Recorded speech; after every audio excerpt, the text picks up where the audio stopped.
171 days के लिए एक मोबाइल को फ्रिज में रख दें, मतलब फोन को आराम से रेस्ट करने दे फ्रिज में, तो ठीक 171 डेज के बाद क्या हमें उसका लाश मिलेगा या फिर एक जिंदा वॉरियर निकलेगा? कितनी इंटरेस्टिंग फैक्ट है। 2024 में 16,000 फीट के ऊपर से एक आईफोन गिरा प्लेन में से, फिर भी उस आईफोन में एक भी स्क्रैच नहीं हुआ। इस दुनिया में आखिर ये कैसे पॉसिबल है भला? ऐसे ही कई इंटरेस्टिंग रैंडम फैक्ट्स आज आप इस वीडियो में जानोगे। अगर आपने अभी तक सब्सक्राइब करके बेल आइकन ऑन नहीं किया है तो जरूर कर लेना। बेल आइकन बड़ा ही इंपॉर्टेंट है, खाने से भी ज्यादा इंपॉर्टेंट। फैक्ट नंबर 13, अब एक बहुत ही फैंटास्टिक फैक्ट बताऊंगा। मेरे भाई, आप सूरज से भी ज्यादा हॉट हो, आप सूरज से भी ज्यादा हॉट हो, गर्म हो, मतलब आपका बॉडी इतना हीट प्रोड्यूस करता है उतना सूरज का भी कैपेबिलिटी नहीं है। आप सोच रहे होंगे क्या बोल रहा है ये, लेकिन ये एक्चुअली में ट्रू है, नो नॉनसेंस। बता रहा हूं कैसे। सूरज बहुत बड़ा है, आपके बॉडी के हिसाब I have to finish this paper. I'm swamped. No one told me college would be so... से सूरज का साइज बहुत बड़ा है, ठीक है। The key difference is size. अब बात यह है कि ह्यूमन बॉडी 1 क्यूबिक मीटर में लगभग 1428.57 वॉट्स ऑफ हीट प्रोड्यूस करता है। 1 क्यूबिक मीटर आपका बॉडी का लें तो इतना वॉट हीट प्रोड्यूस करेगा। पर सन के पूरे बॉडी का आप अगर इंस्पेक्शन करोगे तो सन का 1 क्यूबिक मीटर एरिया जो है वो सिर्फ 276 वॉट्स ऑफ हीट प्रोड्यूस करता है। यानी पर क्यूबिक मीटर वाइज एक ह्यूमन बॉडी सिग्निफिकेंटली ज्यादा हीट प्रोड्यूस करता है एज कंपेयर टू सूरज। सूरज ओवरऑल तो बहुत गर्म है, बहुत बड़ा है, ओवरऑल ठीक है, लेकिन वो बड़ा है इसलिए ज्यादा गर्म है। अगर उसका एक पार्ट देखे आप छोटा सा, तो वो उतना गर्म नहीं है। ये समझने की बात है। 1 क्यूबिक मीटर तोड़ने से 270 वाट प्रोड्यूस कर रहा है हीट। और ये आपके बॉडी का 1 क्यूबिक लेंगे तो वो उससे ज्यादा है, टेक्निकली 1400। एंड दैट्स गजब। ये फैक्ट आप किसी को भी बताओगे तो वो यकीन कर ही नहीं सकता। फैक्ट नंबर 12, अब आप जो सुनने वाले हो वो साइंस के सबसे अमेजिंग फैक्ट्स में से एक है। एक एनर्जी लेवल होता है प्लैंक एनर्जी। प्लैंक एनर्जी वो एनर्जी होता है, यानी मैं आपको ये कह रहा हूँ कि आप अगर इतना मात्रा बिजली ला दोगे कहीं पे भी तो यूनिवर्स का जो स्पेस टाइम का फैब्रिक है उसमें एक पोर्टल क्रिएट हो जाएगा, और इसी को प्लैंक एनर्जी कहते हैं। यानी जिस तरह हम मूवीज में सीन्स देखते हैं, अरे पोर्टल क्रिएट हो रहा है, ये हो रहा है, वो हो रहा है, वो एक्चुअल में हो सकता है अगर आप इतना बिजली ला पाओ तो। कितना बिजली? सबसे पहले ये बात करते हैं कि आपके घर में कितना बिजली होता है। नॉर्मल देखना आपको पता ही होगा, 240 वोल्ट। ये नॉर्मल स्टैंडर्ड होता है सबके घर में, आपके घर में, मेरे घर में। अब बात करते हैं कि जहां पे सबसे खतरनाक एक्सपेरिमेंट्स होते हैं, जैसे कि लार्ज हेड्रॉन कोलाइडर, वो सर्न वाला, स्विट्जरलैंड वाला, वो कितने वोल्ट यूज करता है? तो आप यकीन नहीं करोगे, वो यूज करता है इतना 13 ट्रिलियन इलेक्ट्रिक वोल्ट अपने एक्सपेरिमेंट्स में यूज करता है। आम घर में 240 वोल्ट यूज होता है, वहां पे 13 ट्रिलियन वोल्ट यूज होता है। 13 ट्रिलियन वोल्ट्स को 240 से डिवाइड करेंगे तो आएगा 54 बिलियन टाइम्स ग्रेटर, और ये तो कुछ नहीं है। अभी मैं आपको ये कह रहा था कि कितना बिजली लाने से आप स्पेस में एक पोर्टल क्रिएट कर दोगे, स्पेस टाइम के फैब्रिक को फाड़ दोगे। तो वो स्पेस टाइम के फैब्रिक को टियर करने के लिए आपको प्लैंक एनर्जी चाहिए होगा, यानी 10 टू द पावर 28। सिंपल, आप इस डैशबोर्ड में देखो, नॉर्मल घर 240 वोल्ट, एक्सपेरिमेंट्स का मैजिकल रूम स्विट्जरलैंड वाला, वहां पे 13 ट्रिलियन वोल्ट्स, और प्लैंक एनर्जी के लिए 10 टू द पावर 28 वोल्ट्स। और ये नंबर जो लार्ज हेड्रॉन कोलाइडर वाला भी मैंने कहा 13 ट्रिलियन, उससे 800 लाख करोड़ गुना ज्यादा है।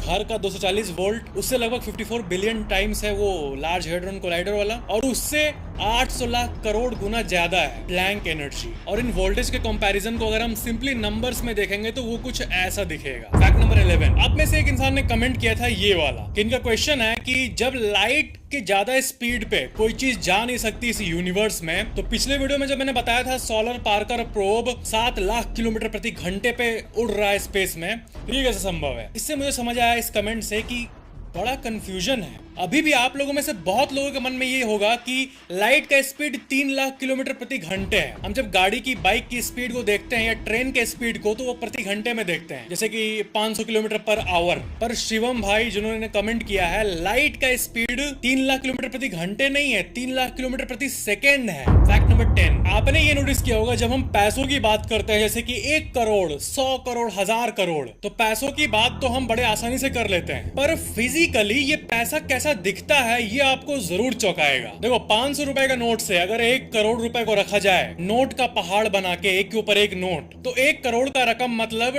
2.5 मीटर के आसपास वो ऊंचा बनेगा। एक के ऊपर एक नोट। 1 करोड़ की बात कर ली। अब हम कई बातों में 100 करोड़ की बात करते हैं कि यहाँ पे 100 करोड़ का प्रोजेक्ट बना, 100 करोड़ का रोड बना। 100 करोड़ कितना होता है पता है? 1 करोड़ रुपए और 100 करोड़ रुपए में काफी अंतर होता है। अगर 100 करोड़ को फिजिकली आप देखोगे तो वो कुतुब मीनार जितना लंबा है उसके 3 गुना से भी ज्यादा लंबा होगा, यानी 240 मीटर। अब 10 लाख करोड़, 10 लाख करोड़ जो है वो ऑलमोस्ट स्पेस तक पहुंच जाएगा। और जो आप अमीर अमीर लोगों को देखते हो, बिल गेट्स, ये सब, उनके पास 10 लाख करोड़ के ही आसपास होता है। बाकी नोट्स का माइलस्टोन एक बार आपको बता देता हूँ, सुनो। एक के ऊपर एक नोट रखे तो एग्जैक्ट कुतुब मीनार के बराबर होने के लिए 30 करोड़ रुपए चाहिए। और क्योंकि कुतुब मीनार और ताजमहल का हाइट ऑलमोस्ट सेम है तो उसके लिए भी उतना ही चाहिए। और बुर्ज खलीफा, ये बिल्डिंग, इसके बराबर अगर नोट के पहाड़ को करना है तो एग्जैक्टली 333 करोड़ रुपए चाहिए होंगे। ये था the great money visualisation. Fact number 9। एक सवाल आप में से किसी एक ने पूछा था कि type A cable, type B cable और type C cable, type C बहुत पॉपुलर आपके पास होगा शायद, तीनों का नाम type A, type B, type C क्यों है? इसका क्या लॉजिक है कुछ? इसका आंसर है कि इसका कोई लॉजिक नहीं है। टाइप ए मतलब वो पहले निकला 1990 के आसपास, टाइप बी उसके बाद निकला, टाइप सी अभी निकला। इसका कोई फुल फॉर्म नहीं है कि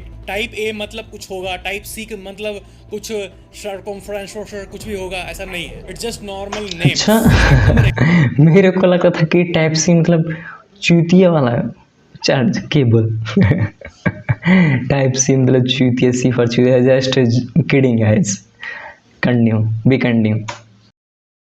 देखो सौर मंडल में लाइफ धरती पे है, ये स्पेशल और एक रीजन के चलते है। लाइफ पानी के चलते, वाटर के चलते पॉसिबल हो पाती है, ठीक है? तो देखो वाटर की कमी नहीं है। मर्क्यूरी में हिडन आइस पाया गया, वीनस में अपर क्लाउड्स में पानी पाया गया, अर्थ में मुझे बताने की जरूरत नहीं है, मार्स में अंडरग्राउंड लेक्स पाया गया। जो ये सबसे जायंट प्लैनेट्स है, जुपिटर हुआ, सैटर्न हुआ, वो दोनों का जो मून है उस पे तो कई लेक्स पाए गए, फिर भी लाइफ के कोई कॉन्क्रीट प्रूफ नहीं मिल पाए। यानी धरती is actually a miracle. Everything is a miracle. I am a miracle and so are you.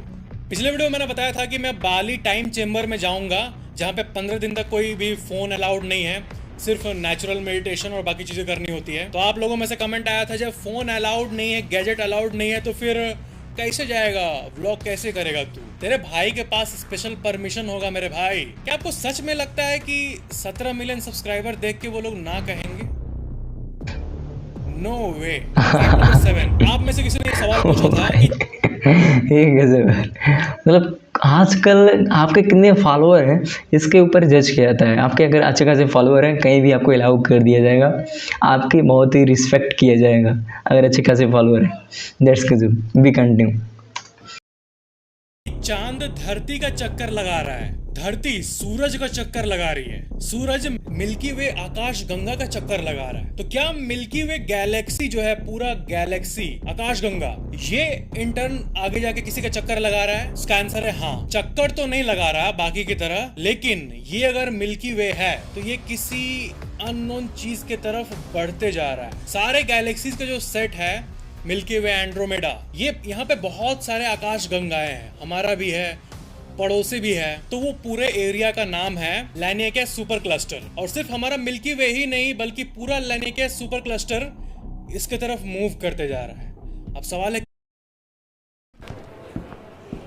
विवेक आप गए नहीं? सर वो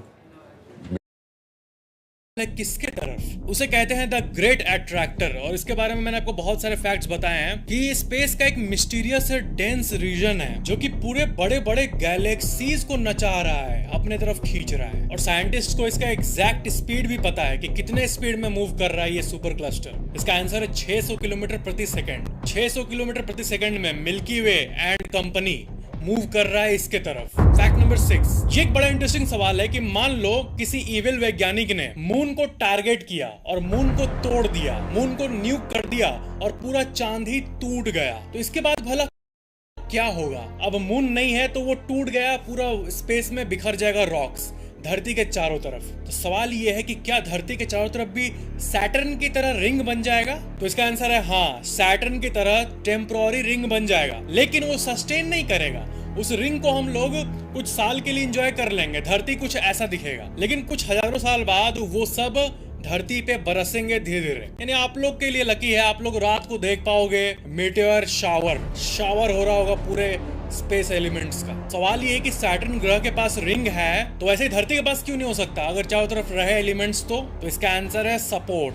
सैटर्न सोलर सिस्टम का वो प्लेनेट है जिसके पास सबसे ज्यादा मून है, चांद है। कितना चांद है? 143 चांद है सैटर्न के पास। तो वो मून सैटर्न के रिंग पार्टिकल्स को एक स्टेबल ऑर्बिट पे रखते हैं, लेकिन अर्थ के पास ऐसा कोई सिस्टम नहीं है, इसलिए अर्थ इवेंचुअली उन सारे डिब्रीज को सक कर लेगा अपने अंदर। फैक्ट नंबर 5, ये बड़ा इंटरेस्टिंग बात है। कई लोगों को ना अंदाजा नहीं है कि क्या रेस्पेक्टिव शेप का कैसे बताऊं, समझो।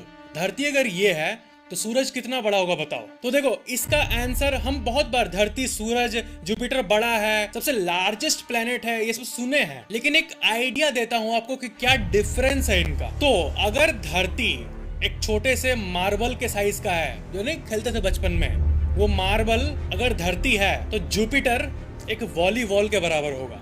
वॉलीबॉल बड़ा होता है ना, तो वो होगा जुपिटर और एक मार्बल होगा धरती। अब ये कंपैरिजन आपको समझ आ रहा है कि ठीक है इतना डिफरेंस। हाँ, अब सूरज की बात करें तो इन दोनों के सामने सूरज का साइज है आपका पूरा घर, एक 1 स्टोरी बिल्डिंग। ये उसके बाद पूरा घर। अगर हम लोग पूरा आउट होके अपने सौर मंडल को देखें तो इतना साइज डिफरेंस है। अब ये एग्जांपल अगर आप मन में बैठा लिए तो आपको ट्रू आइडिया लग गया कि हाँ इतना डिफरेंस है इनके साइजेस में। सूरज ह्यूज है, सन ह्यूज है, मार्बल धरती, वॉलीबॉल जुपिटर और एक 1 स्टोरी बिल्डिंग, एक तल्ला मकान सूरज। फैक्ट नंबर 4, ये बड़ा इंटरेस्टिंग सवाल राहुल भाई ने पूछा है कि गूगल मैप्स में सैटेलाइट व्यू में जहाज उड़ते हुए क्यों नहीं दिखता। What a wonderful question. मतलब ये जो इमेजेस होते हैं गूगल मैप्स के और गूगल अर्थ वाले, जिसको कि पूरी दुनिया यूज करती है, तो वो तो ऊपर से लिया जाता है ना सैटेलाइट से। तो सैटेलाइट से जब हम इमेजरी कर रहे होंगे तो इतने सारे प्लेन्स है जो अभी उड़ रहे हैं रियल टाइम में, वो रियल टाइम वेबसाइट में आप जाके देख सकते हो, इतने सारे प्लेन्स उड़ रहे हैं चारों तरफ। तो फिर उसमें प्लेन क्यों नहीं आता ऊपर से? तो फिर तो प्लेन से ही ब्लॉक हो जाना चाहिए। जो फेमस एरिया है जहाँ पे प्लेन का वॉल्यूम ज्यादा है, तो वहाँ का कैसे इमेजरी लिया जाता है इतना क्लीन और गूगल मैप्स में दिखता है हमें? तो ऑफ कोर्स इसका आंसर ये है, सॉफ्टवेयर वाले जानते होंगे, इमेज प्रोसेसिंग। यानी गूगल सिर्फ एक बार फोटो नहीं लेता है, मल्टीपल बार लेना पड़ता है ताकि जो ऑब्स्ट्रक्टेड व्यू है उसका एक क्लीन व्यू मिल पाए और सारे को कंबाइन करके एक ट्रू पिक्चर बनाया जाता है। तो ये सब आप कह सकते हो कि ये सब टेक्नोलॉजी का खेल है, लेकिन ये सवाल बड़ा अच्छा था कि जब सैटेलाइट से इमेजरी लिया जाता है तो फिर प्लेन कहाँ जाता है? मतलब ये तो out of the box question है। फैक्ट नंबर 3, जनवरी 2024 अलास्का एयरलाइंस फ्लाइट 1282 का केबिन डोर के बगल वाला पार्ट खुल गया मिड एयर। अब आपने देखा ही होगा कि जब प्लेन मिड एयर खुल जाए तो हवा का प्रेशर इतना होता है जो कि नॉर्मली नहीं फील होता है, कि वो सब कुछ को बाहर सक करने लगता है। तभी क्या हुआ कि एक इंसान के हाथ से आईफोन सक हो गया बाहर और नीचे किसी के घर के आगे आके गिर गया। उसके बाद आप यकीन नहीं करोगे क्या हुआ, वो आईफोन परफेक्ट कंडीशन में था, एक भी स्क्रैच नहीं था। अब सवाल है ये कैसे हो सकता है? उस आईफोन का मॉडल आईफोन 14 प्रो मैक्स था, पर आईफोन तो इतना मजबूत नहीं है कि ऐसा कुछ झेल पाए। तो आंसर आईफोन में नहीं है, आंसर उसके कवर में है। ये जब ट्विटर में पोस्ट हुआ, जिसको मिला था उसने ट्विटर में पोस्ट किया, क्योंकि उसका रिटर्न करने का इंटेंशन था कि जिसका है आईफोन उसको दे दूं नॉर्मल। पर लोग कमेंट करने लगे कि भाई कौन सा कवर था उसमें। तो एज पर दिस आर्टिकल स्पाइजन का कोई आर्मर कवर था, कुछ मिलिट्री ग्रेड का कवर, और ये एक अपॉर्चुनिटी बन गया स्पाइजन कंपनी को अपने मार्केटिंग के लिए, और फुल यूज किया उन्होंने और उनके सेल्स।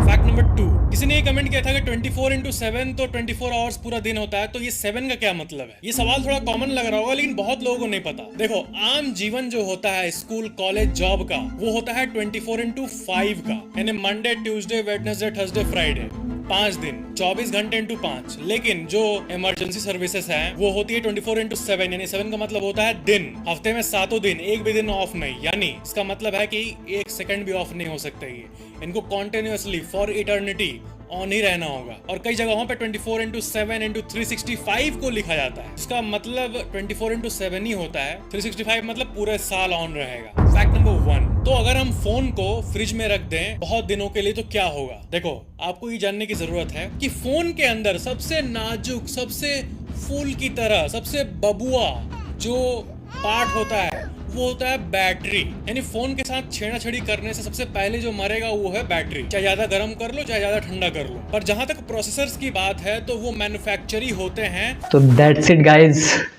सबसे पहले इस वीडियो को लाइक कर दो और चैनल को सब्सक्राइब कर दो, ठीक है। और ये वीडियो कैसा लगा आप कमेंट बॉक्स में ज़रूर बताओ, और नेक्स्ट वीडियो किस वीडियो के ऊपर रिएक्ट करूं वो भी मुझे कमेंट बॉक्स में बता दो। और ऐसे ही रिएक्शन वीडियो नॉलेज लेने के लिए वीडियो को लाइक करके चैनल को सब्सक्राइब कर लो। मिलते हैं नेक्स्ट वीडियो में, बाय।